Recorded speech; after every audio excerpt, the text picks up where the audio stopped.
Hello दोस्तों, आप सभी का स्वागत है आपके अपने यूट्यूब चैनल अवे क्लासेस में। मैं अवे कुशवाहा आप लोग को बताऊंगा मैथ, यानी कि जो भी मेरे भाई मैथ से डरते हों या फिर उनको ऐसा लगता हो कि मैथ बहुत कठिन चीज़ है, उसको हम नहीं सीख पाएंगे, तो आज से वो लोग अपने मन से ये बात हमेशा के लिए हटा दें।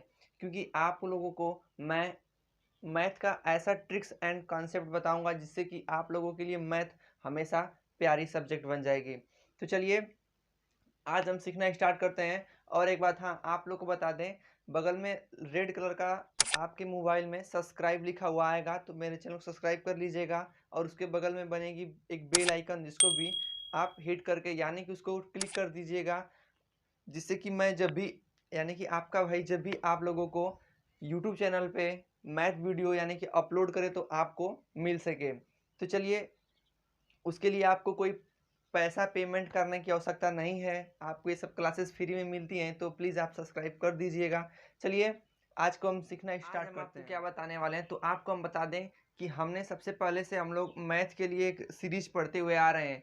तो मेरा मानना, या फिर ऐसा भी हो सकता है कि हम लाइन से पढ़ते चले आएँ और एक भी चैप्टर हमारा क्लियर ना हो या फिर उस पर हम रिविज़न ना करें, तो उसको पढ़ने का कोई फ़ायदा नहीं होता है। तो आज हम वही देखेंगे कि सिस्टम नंबर यानी कि संख्या पद्धति से हम लोग कितने प्रश्नों को सॉल्व कर पाते हैं, जो मेरे द्वारा बताया गया है। यानी कि जो भी भाई, अगर आप नए होंगे तो प्लेलिस्ट में जाएंगे, तो प्लेलिस्ट में आपको मैथ नाम से मिल जाएगी वीडियोस, जो कि आपको एकदम बेसिक से समझाए हुए प्रश्न यानी कि कंसेप्ट वाइज और थ्योरी भी समझाई गई है। तो यदि आपको कोई भी प्रॉब्लम होता है तो वहाँ से आप देख सकते हैं। वहाँ पर लगभग 4 से या 5 लेसन तक पूरे कंप्लीट करवा दिए गए हैं। तो आज आपको वही रीजन का राशि यानी कि संख्या पद्धति से कोई कुछ बेसिक प्रश्नों को आप सीखेंगे। तो जैसा कि आपको इधर आपकी स्क्रीन पे दिखाई दे रहा होगा प्रश्न, और हम आप यहाँ पे आपको लगाकर समझाएंगे। तो देखिए, हम लोग का सबसे पहला प्रश्न है कि नंबर 1 हो जाएगा। हम लोग का सबसे पहला प्रश्न है कि 43, 90, 75 में 9 का स्थानीय मान। यानी कि देखिए, आपसे पूछा गया है 43, 90, 675 में 9 का स्थानीय मान ज्ञात करना है। तो देखिए भाई साहब, आपको करना कुछ नहीं है, हम बताए थे कि स्थानीय मान क्या होता है और कैसे ज्ञात करते हैं। ये सबसे बेसिक यानी सबसे छोटा प्रश्न है। देख लीजिए, 9 है, यानी कि देखिए हमको 9 का स्थानीय मान ज्ञात करना है। तो हम क्या बताए थे कि 9 को सबसे पहले आपको यहाँ पे लिख लेना है। लिखने के बाद क्या करेंगे, अब देखेंगे कि 9 के बाद कितने संख्याएं हैं। यानी देखिए 1, 2, 3, 4, 4 संख्या है, इसलिए 1 पे 4 जीरो से गुणा कर देंगे। तो इस प्रकार से हम लोगों का हो जाएगा कि 9 गुणे, इसको पढ़िए, इकाई, दाई, सैकड़ा, हजार, 10,000 हो जाएगा। यानी कि आपस में जब इसको गुणा कर देंगे तो यानी कि 9 पे 4 जीरो, तो ये रहे हमारा आंसर। ठीक है। अब देखिए, अब हम लोग नेक्स्ट प्रश्न की ओर बढ़ते हैं, यानी जो सेकंड प्रश्न हम लोगों का होगा कि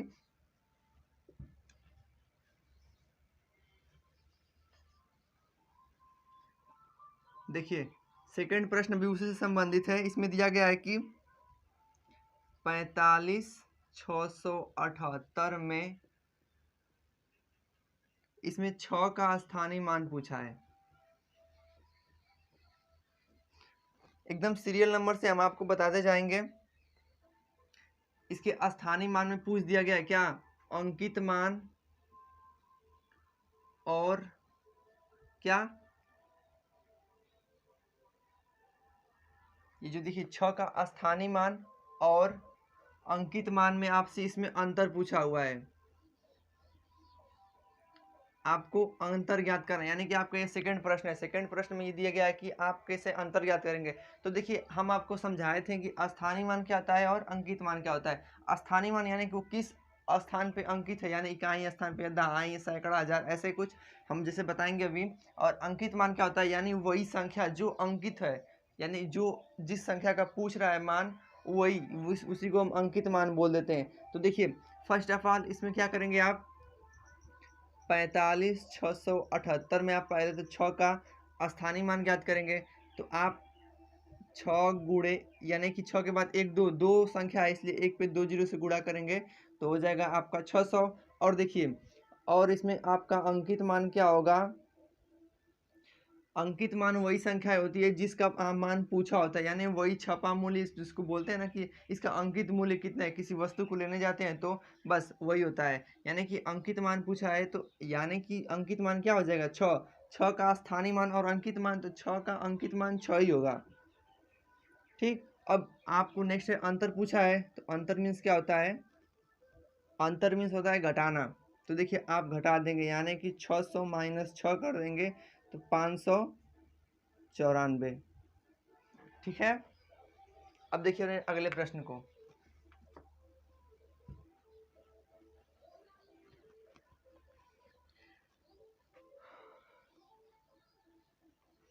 प्रश्न दिया गया है तीसरा नंबर की, 4 अंकों की न्यूनतम संख्या ज्ञात करें जो 89 से पूर्णतः विभक्त है। यानी कि आपको ज्ञात करना है 4 अंकों की संख्या, यानी जो संख्या है वो हमारी 4 अंकों की होनी चाहिए, और वो भी कौन सी, न्यूनतम संख्या। और आपसे पूछा गया है कि 89 से विभक्त हो, यानी 89 से वो संख्या कट जाए।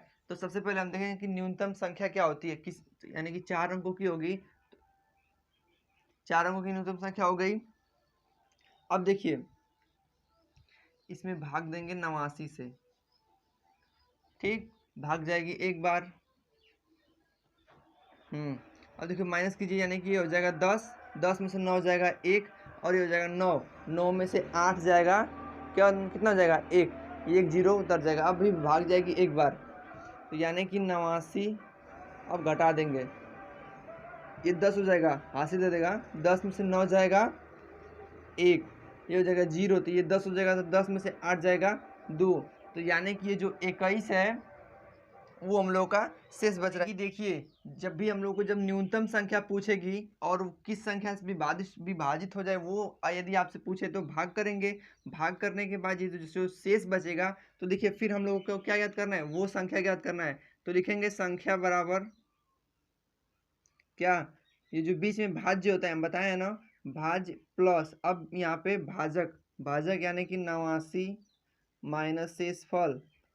अब देखिए 1000 प्लस, इसको माइनस कीजिए, यानी कि 9 में से 1 जाएगा 8, और 8 में से 2 जाएगा 6। अब इसको जोड़ दीजिए, 1068। ठीक है, तो इस प्रकार से आपका कौन सा विकल्प सही होगा, विकल्प नंबर 1 सही होगा इसका।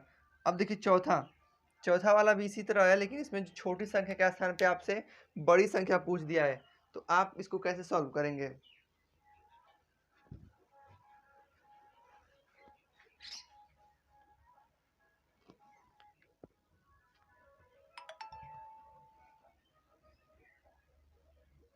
देखिए ध्यान से देखिए, आपको चौथा प्रश्न में क्या दिया गया है, आपको ज्ञात करना है 4 अंकों की सबसे बड़ी संख्या।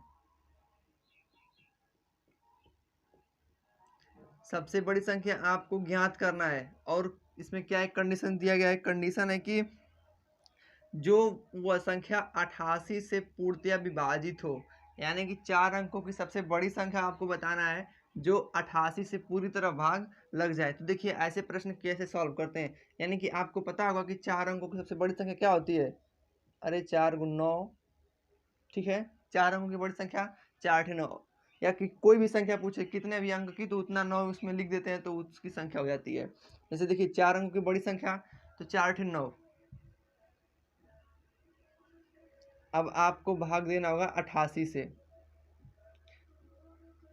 पहले भाग जाएगी एक बार, यानी कि 88 माइनस करेंगे तो 11 बचेगा, फिर ये एक 9 उतर जाएगा। ठीक है, तो देखिए 119 है, ये 88 है, 2 बार ले जाएंगे तो नहीं जाएगी, यानी कि कैसे आपको बताएं कैसे भाग लेते हैं। देखिए एक अंक इधर का तोप लीजिए, इधर एक अंक इधर का, ये हो जाएगा 8 और ये हो जाएगा 11, यानी कि 8 में जब 2 से गुणा करेंगे तो 8 दूना के 16 होता है, तो चूंकि 16 11 से बड़ा है तो भाग जाएगी नहीं। ऐसे हम लोग कंपेरिजन यानी तुलना कर लेते हैं कि भाग जाएगी या नहीं जाएगी, तो अभी भी भाग जाएगी एक बार, फिर माइनस कीजिए 1, और 11 में से 8 जाएगा 3, 31। अभी हम लोग का ये 9 बचा है, 9 उतार लीजिए। अब भाग कितने वाले जाएंगे, तो देखिए 8 को जब इस तरह, और 8 को और जब 9 को ढक लेंगे तो बच रहा है 31, और ये कितना 8। अब हम लोग कैसे तुलना करते हैं, भाग जाएगी कि नहीं, ये इधर 31 है, यानी कि 8 से 24, 8 चौको 32, यानी कि नहीं जाएगी 4 बार तो जाएगी 3 बार। 8 3 24, यानी 31 से कम है, इसलिए तो 3 से गुणा कीजिए 8 में। 8 3 24 को 4 हासिल 2, 8 3 24 25 26, घटा दीजिए, यानी कि 9 में से 4 जाएगा 5 और ये हो जाएगा 1 है तो 11 में से 6 चला जाएगा तो 5, ये कट जाएगा, यानी कि 55। अब हम लोग को ऐसी संख्या पहले प्रश्न में दिया गया था कि प्रश्न हम लोग को क्या पूछा था, 4 अंकों की बड़ी संख्या ज्ञात करनी है जो 88 से भाग लग जाएगी। तो जब हम लोग 88 से इसमें भाग दिए तो ये क्या हो रहा है, 55 शेष बच रहा है, यानी कि 55 अधिक हो रहा है। अगर इसमें से 55 कम आता, यानी इसमें से 55 कम होता 55, तो भाग चली जाती, 88 से पूर्णतः कट जाता। तो हम लोग संख्या ज्ञात करने के लिए क्या कर देंगे, 55 को घटा देंगे, जितना जितना बेसी है उसको निकाल देंगे, यानी कि ये 9 में से 5 जाएगा 4, 9 में से 5 जाएगा 4, 9 9। अपना विकल्प मिला लीजिए, विकल्प 3 वाला सही होगा। अब देखिए 5वां प्रश्न पूछा है कि दार्शनिक प्रणाली में 4 अंकों की कुल कितनी संख्या होती है। 5वां प्रश्न देखिए ध्यान से, दार्शनिक प्रणाली में 4 अंकों की कुल कितनी संख्या होती है, यानी कि देखिए इसका विकल्प हो जाएगा कितना, 4 नंबर, यानी कि दार्शनिक प्रणाली, यानी कि 10 से पूछा है तो 4 अंकों की संख्या यानी कि 1000 होगा, विकल्प 4 होगा। दूसरा देखिए 6वां नंबर पर, देखिए 6वां नंबर पर क्या पूछा गया है, पूछा गया है कि सबसे छोटी अभाज्य संख्या क्या है, यानी कि आपको अभाज्य संख्या बताना है। और अभाज्य संख्या क्या होती है, अभाज्य संख्या वे प्राकृतिक संख्या जिसमें केवल 1 से भाग जाए और अपने आप से, यानी 1 से बस कटेगी और अपने खुद से कटेगी। आपके लिए विकल्प देखिए आपको बताना है अभाज्य, एकदम बेसिक से स्टार्ट करते हुए लेके चले जा रहे हैं। आप कितने भी गणित के, यदि आप सबसे कमजोर छात्र भी होंगे तभी भी आपको समझ में आ जाएगा यदि आप जुड़े रहेंगे तब। देखिए अभाज्य संख्या सबसे छोटी 2 से स्टार्ट होती है, 2 3 5 7 11। अब आप बोलोगे कि 9 क्यों नहीं, 9 नहीं होगी क्योंकि 9 3 से डिवाइड हो जाती है, यानी 3 से भाग चली जाएगी, 3 3 के 9 होता है। और इसी तरह बढ़ते चले जाएंगे कि जो 1 से कटे और अपने आप से कटे। तो देखिए हम लोग का फर्स्ट ऑफ विकल्प क्या है, 3 है, दूसरा विकल्प है 2, और तीसरा विकल्प है 1, चौथा विकल्प है 4। विकल्प नंबर 2 सही होगा क्योंकि अभाज्य संख्या 2 होती है सबसे छोटी वाली। आगे बढ़िए, आगे यानी कि 7वां प्रश्न। 7वां प्रश्न क्या दिया गया है कि 1 से 20 तक अभाज्य संख्याओं का योग, 1 से 20 तक अभाज्य संख्याओं का योग। तो देखिए अभाज्य संख्या किसको कहते हैं, जो वे प्राकृतिक संख्याएं जो 1 से और स्वयं से विभाजित होती हैं। तो आपको 1 से लेकर 20 तक वो संख्याएं लिखनी होगी और आपस में जोड़नी होगी। तो देखिए शुरू करिए, 2 से सबसे छोटी संख्या होती है 2 plus 3 plus 5 plus 7 plus 11 plus 13 17 19। इसमें से आप देखेंगे 1 से 20 के बीच में संख्याएं हैं और ये खुद अपने आप से बस डिवाइड होती हैं, 1 से और अपने आप से डिवाइड होती हैं, न कि कोई और संख्या इनको विभाजित कर दें, इसीलिए इसको बोलते हैं अभाज्य संख्या। अब इसको जोड़िए, देखिए इधर से 9 7 16, 16 3 19, 19 1 20, 20 7 27, 27 5 32 और 32 3 35, 35 2 37 को 7 हासिल 3। देखिए 1 1 2 3 4, 4 और 3 7, यानी कि 77। आपका कौन सा विकल्प होगा, विकल्प नंबर 1 आपका सही आंसर होगा। अब आगे बढ़िए, आगे देखिए क्या बोल रहा है, प्रथम 25 प्राकृतिक संख्याओं का योग आपको बताना है।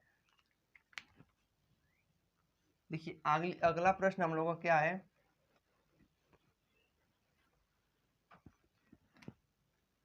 यानी कि कौन सा प्रश्न है, ये 8वां प्रश्न होगा। आपको बताना है प्रथम 25 प्राकृतिक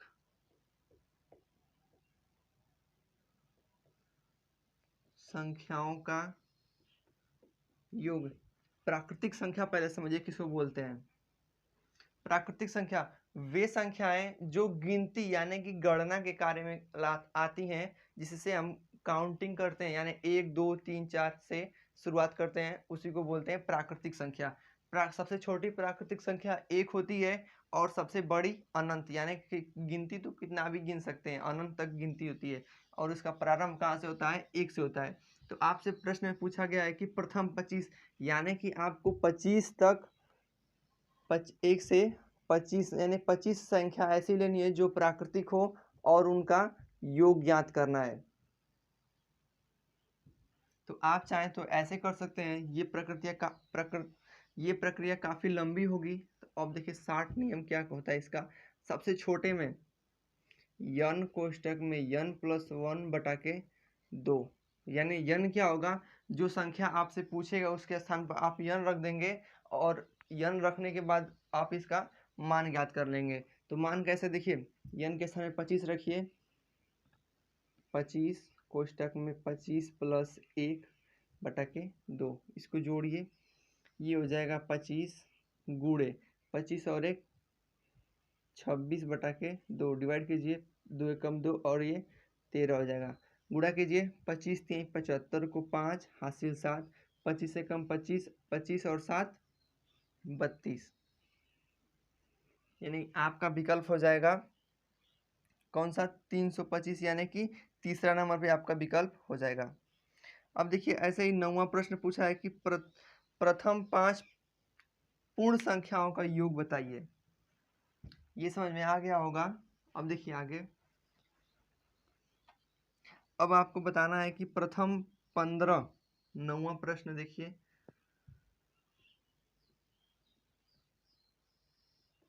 प्रथम 15 पूर्ण संख्याओं का योग। तो इससे पहले आपको समझना होगा कि पूर्ण संख्या किसको बोलते हैं। हम प्राकृतिक संख्या तो समझ गए कि जो गिनती गिनने के कार्य में ली जाती हैं वो उनको बोलते हैं प्राकृतिक संख्या। प्राकृतिक संख्या हमारी 1 से शुरू होती है। लेकिन अब जो होता है पूर्ण संख्या किसको बोलते हैं? तो देखिए प्राकृतिक संख्या यानी कि 1 2 3 4 5 होती है, ऐसे डॉट डॉट डॉट डॉट अनंत तक। तो यही प्राकृतिक संख्या में हम लोग जब जीरो को सम्मिलित कर लेते हैं, जीरो को मिला लेते हैं, तो वो ये जो हम लोग का जब बनता है, अब ये पूर्ण संख्या बोला जाएगा। ठीक है, अब क्या हम लोग को ज्ञात करना है? इसका योग, यानी कि जो 15 संख्या दी गई हैं इनका योग ज्ञात करना है। तो आप एक बात समझिए, या जीरो को सम्मिलित कर लिए और फिर हम लोग प्राकृतिक संख्या को लिख लिए,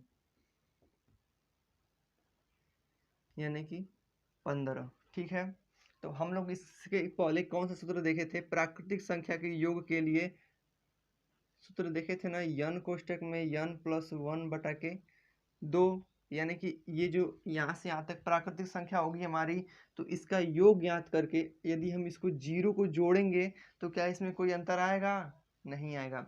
मान लीजिए कोई संख्या है, यदि आप इसमें जोड़ोगे तो कितना आएगा? वही संख्या आएगी, उसमें कोई प्रभाव नहीं पड़ेगा। इसीलिए या आपको पूर्ण संख्याओं का योग दे दे या फिर प्राकृतिक संख्याओं का योग दे दे, तो आप इसी सूत्र को अप्लाई करने वाले हैं। वो सूत्र कौन सा है? ध्यान दीजिए, n कोष्टक में n + 1 कोष्टक बंद बटा 2। अब लगा लीजिए, n के स्थान पे 15 रखना है, यानी 15 + 15 कोष्टक में 15 + 1 बटा के 2 हो जाएगा 15 गुण और 15 और 1 16 बटा के 2, डिवाइड कीजिए, 2 एकम 2 2 आठे 16, यानी कि 15 आठे 120। आपका विकल्प कौन सा हो जाएगा? विकल्प नंबर 1 आपका सही आंसर होगा। अब आइए 10वें प्रश्न को देखते हैं। 10वां प्रश्न क्या है? हम लोग देख रहे हैं कि एक प्रकार से ये श्रृंखला यानी कि श्रेणी में लिखा हुआ है और कहाँ से स्टार्ट किया है? 16 से। 10वां प्रश्न क्या कर रहा है? 10वां प्रश्न में हम देख रहे हैं कि ये एक श्रृंखला यानी कि श्रेणी बनी हुई है जिसकी स्टार्ट 16 से हुआ है। 16 + 17 + 18 + डॉट डॉट 40 तक गया है। और आपको जानकारी के लिए ये देखिए प्लस ऐड, यानी कि आपको क्या ज्ञात करना है? इन सबको जोड़ना है। जोड़ना कहाँ से? 16 से लेकर 40 के बीच में, यानी 16 से 40 तक संख्याओं को आपस में जोड़ना है। तो देखिए आप तो एक बात देख लीजिए कि ये एक प्राकृतिक संख्या है, यानी इसमें एक एक जोड़ता हुआ आगे बढ़ता चला गया है। तो कैसे सॉल्व करेंगे? और हमको सूत्र पता होता है कि यहाँ से 1 से लेकर 40 तक या फिर 1 से लेकर 25 तक ऐसे कुछ, यानी कि हम लोग को जब 1 से स्टार्ट रहेगा तब ये सूत्र काम करेगा। ठीक, अभी तो बीच में से पूछ दिया गया है, तो बीच में से कैसे ज्ञात करेंगे? तो देखिए, चाहे बीच से पूछे चाहे कहीं से पूछे, आप देखिए आपको 40 तक है, तो आप अपने दिमाग में लगाएंगे कहाँ से, पहले ज्ञात करेंगे 1 से 40 तक पूरी संख्या। मान लीजिए कि 1 से यहाँ से स्टार्ट होगा ना, तो 1 से 40 तक पूरी संख्याओं का आप योग ज्ञात कर लीजिए। यन के स्थान पे 40 रखिए, 40 40 प्लस 1/2, 40 और ये हो जाएगा 41, यानी कि 40 गुणे 41/2, ये डिवाइड कर दीजिए, 2 कम 2, ये 20 बार में, यानी कि 41 दूना 82। तो हम लोग कहाँ से कहाँ तक, यानी कि 1 से 40 तक संख्याओं को जोड़ लिए तो 820 आ रहा है। ठीक है, अब देखिए अब हम क्या करेंगे, अब हम लोग 1 से 15 यानी कि इससे एक पहले वाली संख्याओं को ज्ञात करेंगे। 1 से 15 तक ज्ञात करेंगे संख्याओं का योग, फिर इसमें से घटा देंगे, तब हम लोगों का 4 यानी कि 16 से 40 के बीच का योग पता चल जाएगा। समझिए, इतना कोई संख्या यानी कि इतना कोई कुछ है ए से बी तक, यानी या 1 है यहाँ से 40 है, इसके बीच में हम लोग योग ज्ञात कर लें। फिर यहाँ पे मान लीजिए 16 है, हमको इस बस इसी के बीच का योग चाहिए। तो यदि हम ज्ञात कर ले यहाँ से यहाँ तक का योग, यानी कि घटा देंगे योग ज्ञात करके, मान लीजिए ये घट गया, तो फिर बच गया ना आपका 16 से 40 के बीच में, तो वही काम करना है। आप 1 से 15 तक ज्ञात कर लीजिए इस सूत्र के माध्यम से, बटा के 2, यन के स्थान पे आप क्या रखेंगे 15 बटा 2 हो जाएगा 15 प्लस 16 बटा के 2, 2 से कट जाएगा, ये गुणे रहेगा, 16 बटा के 2 कट जाएगा, इतना कि 8 बार में, 15 बाटे 120। तो अब हम लोग को ज्ञात करना है 16 से 40। देखिए 1 से 40 के बीच का योग इतना है और 1 से 15 के बीच का योग इतना है। तो आप यदि घटा देंगे 820 में से 120 घटाइए, हो जाएगा 700। तो यानी कि जो 700 होगा 16 से 40 के बीच में इन संख्याओं का इसका योग निकल जाएगा। तो अब विकल्प मिले, विकल्प कौन सा है? 4 नंबर, यानी कि 700 आंसर सही है। अब देखिए यहाँ तक तो रहे 1 से 10 तक प्रश्नों को। तो फ्रेंड्स आपको बताना ये है कि आज जो हमने सीखा क्या आपके लिए महत्वपूर्ण है, यानी कि आपके लिए कुछ न कुछ जानकारी जरूर मिली होगी कि मैथ के प्रश्नों को कैसे सॉल्व करते हैं। ठीक है, तो यदि ये वीडियो आपके लिए थोड़ा भी सहायक रहा होगा तो प्लीज़ इस वीडियो को लाइक कीजिएगा और कमेंट करके हमें बताइएगा कि आपके लिए ये वीडियो कैसा लगा। क्योंकि ये हम लोग रिवीजन कर रहे हैं, इससे पहले जो हम लोग फर्स्ट हाफ क्लास, जैसे कि हम लोग जब पहला क्लास दिए थे तो उसमें ये सब पूरे कंसेप्ट वाइज समझे थे कि सम संख्या, विषम संख्या, प्राकृतिक संख्या, यानी कि सभी संख्याओं को हम लोग अच्छे प्रकार से समझ चुके हैं। तो आपको ये बताना है कि ये वीडियो आप लोग को कैसी लगी। मिलेंगे नेक्स्ट क्लास में, तब तक के लिए धन्यवाद।